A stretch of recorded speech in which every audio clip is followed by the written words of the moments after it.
Guys, happy Wednesday. You guys are going to be continuing doing something similar to yesterday. We're going to read two chapters, and then you guys will have questions on Socrative. After that, you guys will continue working on your posters. Okay? All right, chapter 22. It rained the first 2 weeks of April, and Luke was in a tizzy, wondering when he would ever get to see Jen again. Finally, the ground dried out, and Dad headed out to the fields to plow. Luke raced to Jen's house. "Oh, good," she greeted him. "You can get the advanced battle plans. I was afraid we were just going to have to pick you up Thursday night and fill you in then." Luke carefully slid the door shut behind him and straightened the blinds so he and Jen would be totally hidden. Then he turned to face her. "What are you talking about?" he asked, but he knew. His heart began to thump harder than it had in his rush through the backyards. So obviously he's nervous. "The rally, of course," Jen said impatiently. "Everything's set. I'm taking one of my parents' cars and picking up 3 other kids on the way. But I made sure there'd be room for you. You'll feel lucky. Lots of kids are going to walk. We're all meeting at the president's house at 6 a.m. Luke clutched the cords to the blinds. "Do you know how to drive?" he asked. "Well enough," she flashed a wicked grin. "My brothers told me how. Come on." She waved him over to the couch. He sank into it while Jen perched on the edge. "What if the population police stop you before you get to the Capitol?" he asked. "Us, you mean? You're going too, remember? Don't worry, nobody's going to stop us." She giggled. "I checked the national employee staffing schedules through the computer.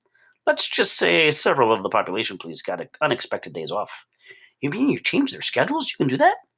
Jen nodded, a wicked gleam in her eye. "Took me a whole month to figure it out, but you are now looking at an accomplished hacker." Dimly, Luke realized why Jen had seemed so relaxed and happy on his last several visits. They'd been vacations for her, breaks from the intense work on her plans for the rally. He looked closer and saw the fatigue in her eyes. Fatigue is tiredness. She looked like a younger version of Mom after a 12-hour shift in the chicken factory, or Dad after a long day of baling hay. But there was something more in her expression.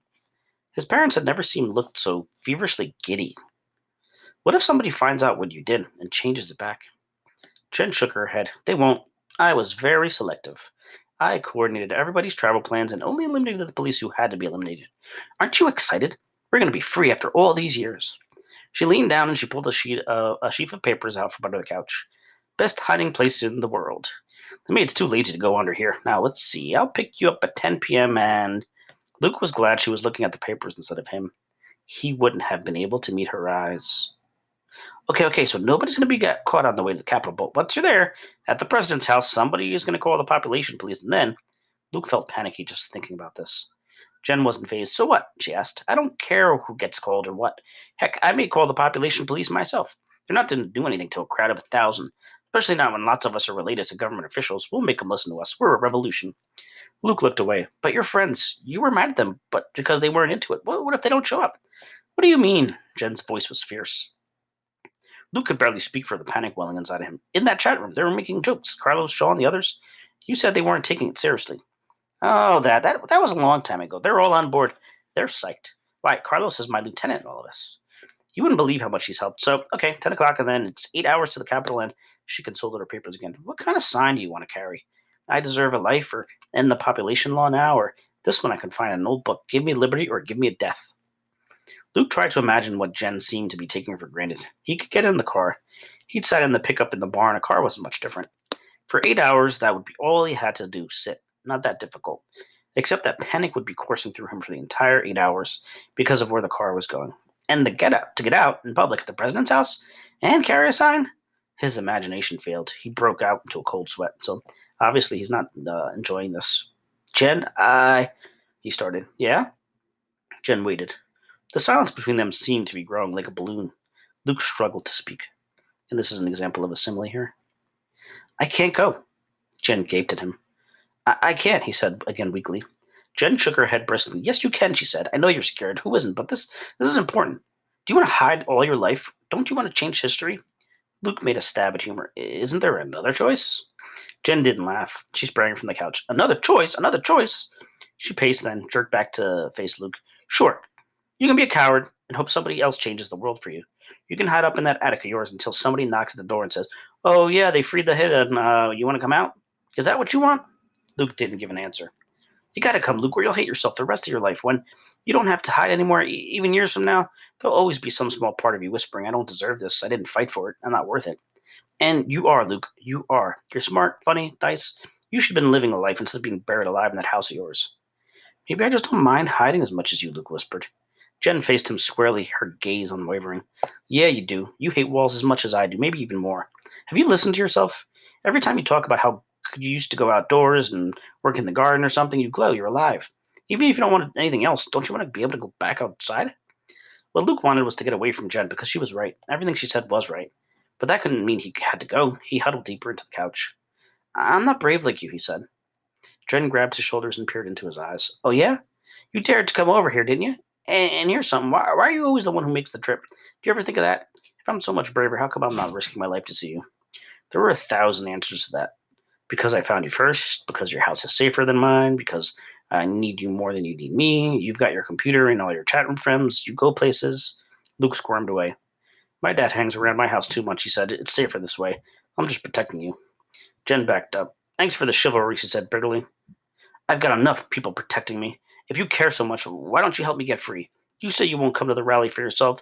Do it for me. That's all I ever ask of you. Luke winced. When she put things that way, how could he not go, except she couldn't? You're crazy, he said. I can't go. Neither should you. It's dangerous. Jen flashed him a look of pure disgust. You can leave now, she said coldly. I don't have time for you. Luke could feel the ice in her words. He stood up. But go, Jen said. Luke stumbled towards the door. He stopped by the blinds and he turned around. Jen, can't you understand?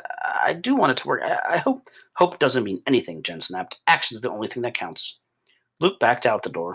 He stood on the Talbots' patio, blinking in the sunlight, breathing in the smell of fresh air and danger. Then he turned and ran home. Chapter 23. Luke let the kitchen door slam behind him. He didn't care. He was so mad his eyes blurred. The nerve of her saying, I don't have time for you. Who do you think she was? He tramped up the stairs. She'd always thought she was better than him just because she was a baron, showing off her soda and her potato chips and her fancy computer. So what? Didn't mean she was special. Just because her parents had lots of money, it wasn't like he'd earned anything. What's she anyway? She's just some dumb old girl. He wished he'd never had gone over there. All she did was brag, brag, brag, and show off. That's all this rally was, anyhow, showing off. Hey, look, I'm a third child, and I can go to the president's house, and nobody's going to hurt me. He hoped somebody shot her. That would show her. Luke stopped in the middle of pulling the attic door shut behind him. No, he took that back. He didn't want anybody to shoot her. His knees went weak, and he had to sit down on the stairs. All of his anger suddenly turned to fear. What if somebody did shoot her? He remembered the sign she'd asked if he wanted to carry. Give me liberty or give me death. Was she serious? Did she expect to? He stopped himself from thinking to the rest. What if she never came back? He should go, if only to protect Jen, but he couldn't. Luke buried his face in his hands, trying to hide from his own thoughts. Mother found him there, hours later, still crouched on the stairs. Luke, were you getting impatient, waiting for me to get home? Did you have a nice day? Luke stared at her as though she were a vision from another life. She started, ready to spill everything. He couldn't hold it all in. Mother felt his forehead. Are you sick? You're so pale. I worry about you, Luke, all day long. But then I remind myself you're safe here at home, out of harm's way. She gave him a weary smile and ruffled his hair. Luke swallowed hard and recovered himself. What was he thinking? He couldn't tell her anyone about Jen. He couldn't betray her. I'm fine, he lied. I just haven't been out in the sun for a while. Remember, not that I'm complaining, of course, he added hastily. Hiding again. All right, so first thing you're going to do is you're going to go into Socrative. You have some questions here too. Remember, the code is 2037AEC7. As soon as you are finished with that, you're going to continue working on your poster. Okay? Remember, you have to have a poster for each kid, Jen and Luke, and you have to follow this guide. All right. One more thing I want you guys to do. You're going to watch this movie. It's a pretty short film. And then after you're done watching it, you guys are going to write a short journal.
Alright, guys, so now what I want you guys to do is you are going to do a writing activity. Okay, so this writing activity here is basically you're going to analyze how the director used hyperbole to get his ideas across. Okay, so remember, hyperbole is an over-exaggeration. Okay, make sure you include specific examples from that movie in the response, and then you should have at least 5 different examples. Make sure you write in complete sentences. All right, that's it, guys.